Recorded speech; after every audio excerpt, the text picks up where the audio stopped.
আমরা অ্যালকিনের নামকরণ শিখব। অ্যালকিনের সাধারণ সংকেত হচ্ছে CnH2n।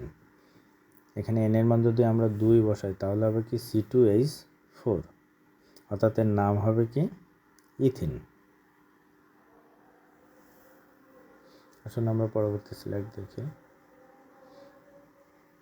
হ্যাঁ, প্রথমটা হচ্ছে কি ইথিনের সংকেত, দ্বিতীয়টা হলো তার গাঠনিক সংকেত।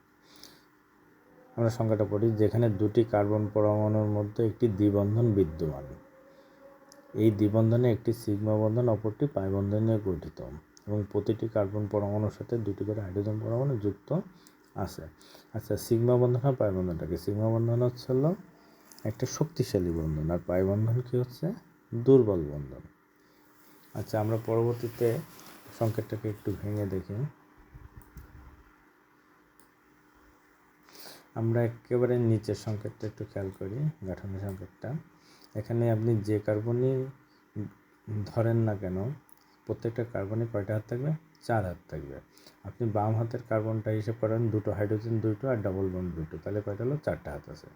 ডান পাশে কার্বনটা দেখেন, তাহলে কি দুটো হাইড্রোজেন আবার এর পাশে কি ডাবল বন্ড, অর্থাৎ কার্বনে কয়টা হাত থাকলো?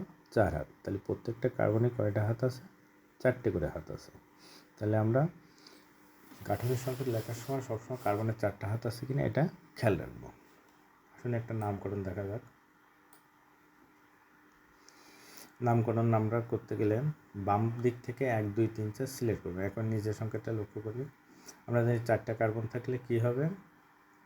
অ্যালকেন থাকলে বিউটেন, অ্যালকিন থাকলে কি হবে? বিউটিন, অ্যালকাইন থাকলে কি হবে? বিউটাইন। আচ্ছা, আমরা এখান থেকে যেহেতু এখানে ডাবল বন্ড আছে, তাহলে আমরা এটা কি হবে? বিউটিন। আচ্ছা, কিন্তু বিউটিন এখানে দেখেন আমি 2 বিউটিন লিখছি, তাহলে 2 বিউটিন কেন লিখব? যেহেতু দ্বিবন্ধনটা কোথায়? 2 নম্বরে পড়ছে, সেহেতু আমরা লিখব কি 2 বিউটিন। তদ্রূপ আপনি দেখেন উপরটা আমি কি লিখছি? 1 বিউটিন। আচ্ছা, আবার উপরেরটা দেখেন আপনার কি লিখছি আমি? প্রোপিন। আচ্ছা, আধুনিক নামকরণ করতে গেলে আমরা নিচেরটাকে এইভাবে ফলো করব। আন্তর্জাতিক নামকরণ আমি দেব। ধন্যবাদ সবাইকে, ভালো থাকবেন।